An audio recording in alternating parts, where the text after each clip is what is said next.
Imagine living your life after 50 and feeling energized and excited about your future. Welcome to the Women in the Middle podcast, the podcast for women who are ready to figure out what they want and create the life they deserve. Here's your host and master certified life coach, Susie Rosenstein.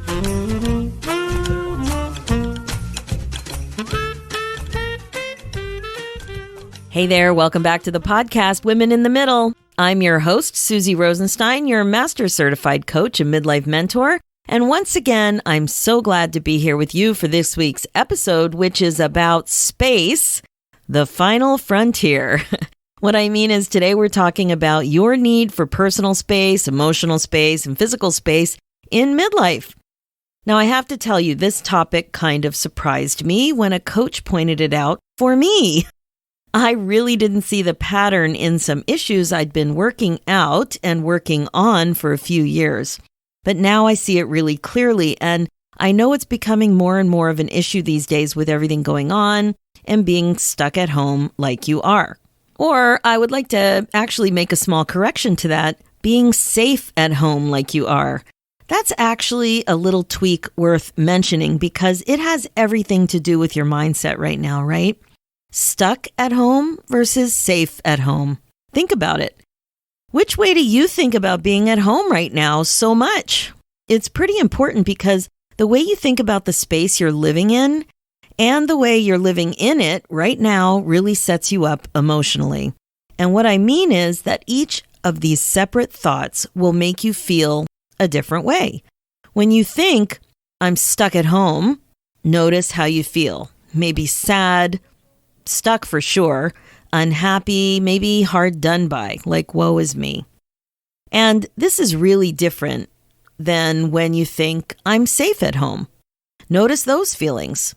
I personally can feel the shift immediately. I feel grateful, appreciative, calm, and definitely safe. I think this is a great way to kick off this episode about your need for personal space, emotional space, and physical space in midlife, the way you're thinking about your home in these unbelievably unique times. So let's shift our focus now from how you think about being at home to how you operate in your home. And to me, I think that this really is a midlife thing, super common. For years, you've been putting other people first, and this may have played out a little bit in your home. Think about how much space you actually have for yourself. Now, I know this will be different for everyone, and that's totally okay. Actual square footage is something that each of you will have a different opinion about. The point is, what space do you think of having for yourself? And then ask yourself what your opinion is about that space. For example, do you have any dedicated space in your home that is just yours? Do you have a hobby or a craft room? Maybe a she shed if you're really lucky, or a table area that's just yours. What about a bathroom? Or if you share a bathroom, do you have more than one sink? And is that yours? Do you have your own car? Maybe your own bike? Maybe a stationary bike or a Peloton, something like that. What about your own office? Do you have your own office, or do you at least have your own desk in a shared office? Now, if you live alone, the question becomes a little different because you have all the space. For you, think about protected space in your day as it relates to time. Do you have blocked off time that you protect for yourself, for personally, right? When you don't answer the phone, or maybe when you focus on whatever it is that you want, and are you able to relax because it's locked down and you're secure in that time and space? Something like that. So here's the thing. By your age and stage, you've sacrificed a lot putting everyone else first. Perhaps the resources, funds, and space were tight, so you likely made decisions that quite comfortably put you and your desires last on the list. It starts to wear a bit thin about now. Like I hinted at earlier, I didn't quite see what was going on with me on this topic. First, I'm married and I share a bedroom. We live in a spacious Brady Bunch-style home from 1963. About half of it has been renovated, but not the bathrooms. The kids' bathroom has a perfect layout for my 3 young men, who happen to all be home right now for the time being, which isn't a usual thing. But the master ensuite, super small, only one sink, and a lovely lavender toilet and matching bidet. Oh, did I mention I'm married to a bearded man? Anyone who lives with a bearded man knows what I'm talking about with one sink. Brutal. And actually, I live with 4 bearded men, but only share a bathroom with one. So the reason I share all of this is the lack of ideal bathroom space. Duly noted, but this hasn't really been a problem, believe it or not. It's not been ideal, but not really a problem in that it hasn't made it to the top of the list of things to actually deal with, like to spend money on and deal with.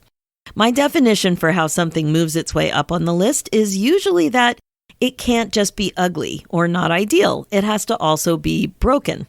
So far, thankfully, my lavender bathroom situation hasn't actually fallen through the ceiling, and it works just fine, except for the things I complain about, but it technically works fine. But the thing is that there really is a space problem that has snuck up on me. I'm a creative and crafty type of gal. I have many interests and I love making things and creating. I've always been in a shared office with my husband until a couple of years ago, right?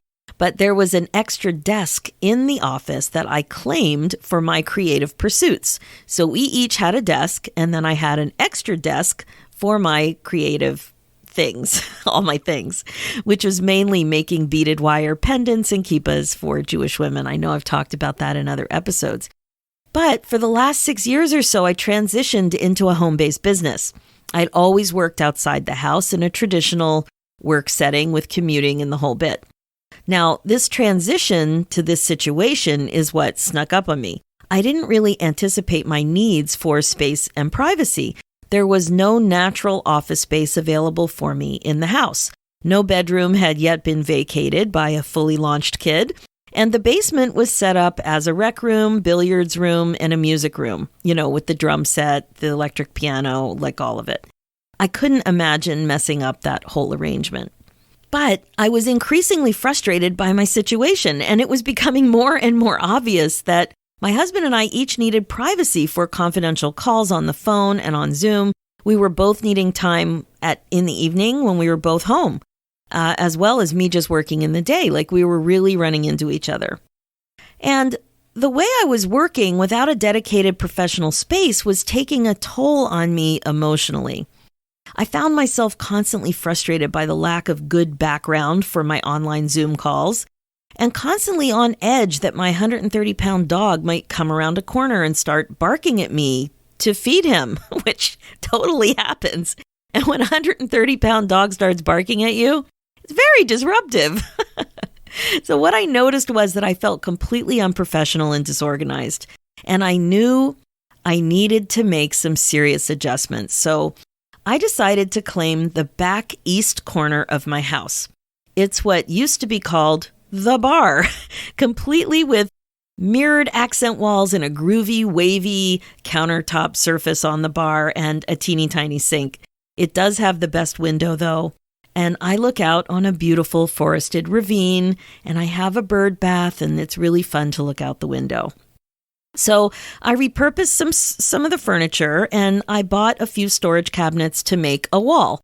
Like the wall doesn't go up to the ceiling, but it's like a 3/4 height wall, and I get the cabinetry I need, and it makes a nice background, and that's what I did. So finally, this was better. I had more space, I had dedicated space, and I started to relax into it. But the lack of doors created a problem. I couldn't really secure the privacy that I needed. I thought about renovating, but this seemed, it just seemed like a lot of money. So to renovate the space, I would have to, it's not just an empty space. There's all this built-in stuff that I mentioned with the mirrors and, those glass shelves from the 70s. I've got those. It's all wallpapered. It's got this really large cabinetry with the wavy surface. And so to, redo all that, it just seemed like it was a pretty expensive project. Thousands, right? Not hundreds. So I just thought if I got the cabinetry and made it functional I could just really see if this space was going to work. So like I said, it was working, but the lack of door thing was a problem. So then one day, one of my girlfriends came by who's a real estate agent, and she took a look and she said right away, she's like, Susie, you just need French doors to block off the whole room, not just your little section of it. Bingo! That was it. That was it. It was such a simple and beautiful solution. There was even a door frame leading into the back part of the house as if there were doors there at one time. So that would be super easy to put French doors in an existing door frame. And that wasn't nearly as an expensive undertaking as renovating a whole giant space. So I was pretty excited about it. I was pretty confident, too, that this solution would be the most inexpensive way to move forward. But another year went by with me feeling disorganized and unprofessional, which was so weird because my coaching business was growing and I was helping more and more women.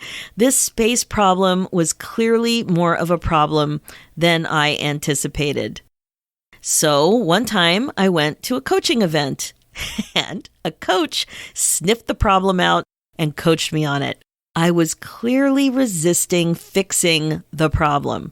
And here is what I want to share with you. I wasn't just telling you a story about my terrible office situation. Even though I clearly had a successful and growing online coaching business, even though I worked at home, even though I coached women on this same issue, I could not see what was going on with me. What I realized was that I felt uncomfortable spending the money on myself.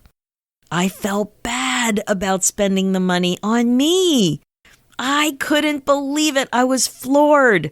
I really didn't see all of the discomfort that was going on and how resistant I was. Now, my amazing women in the middle, what is coming up for you as I tell you this story? This same situation could be playing out for you.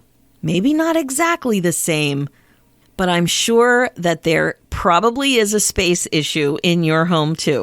So I want to ask you a couple of questions. Does it feel indulgent to claim the space in your home that you want and perhaps even need?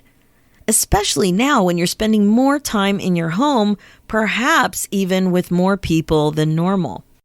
Ask yourself, do you have the space that you need to function, to play, to relax, to create, to work, to prepare, whatever it is? The thing is that you count too. Your needs matter. And I got to tell you, more than one friend of mine suggested that I kick one of my 3 young adults out of his room and take that space. And believe me, I considered it. But it's a weird age, and I want my kids to have the space they need until they're fully launched. For some reason, that's crystal clear. What I needed for myself, not so much. But now I know.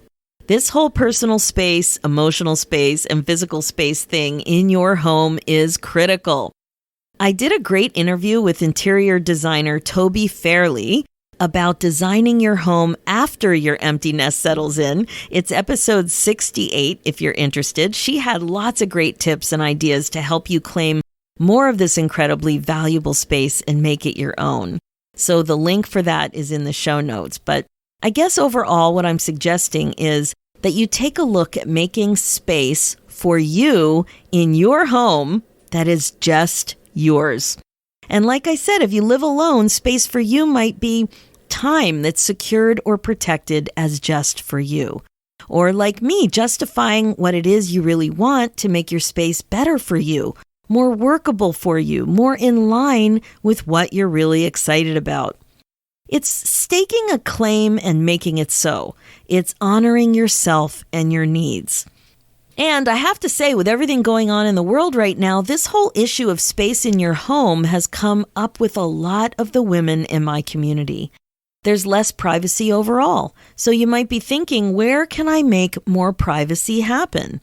Or you just don't have a place that's just yours. Like I said, even a chair, like a comfy chair or a desk off to the side.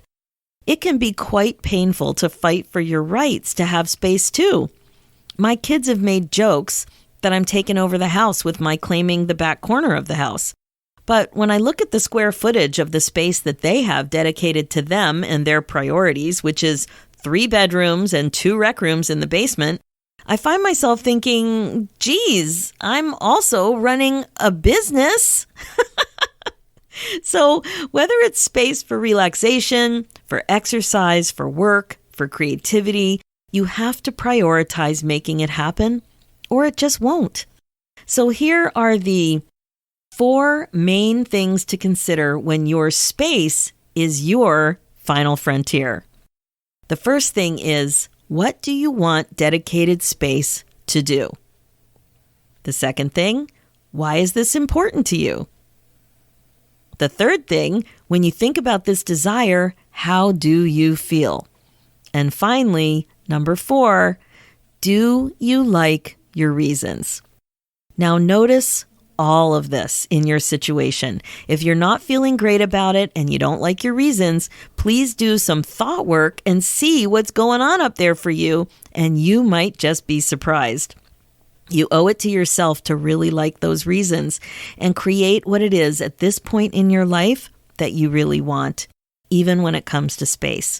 Redesigning and re-envisioning your space in the home that you have worked so hard to create for yourself and your family, it can be an amazing time for you to shine a light on what you want and what you wish for, what you're dreaming about.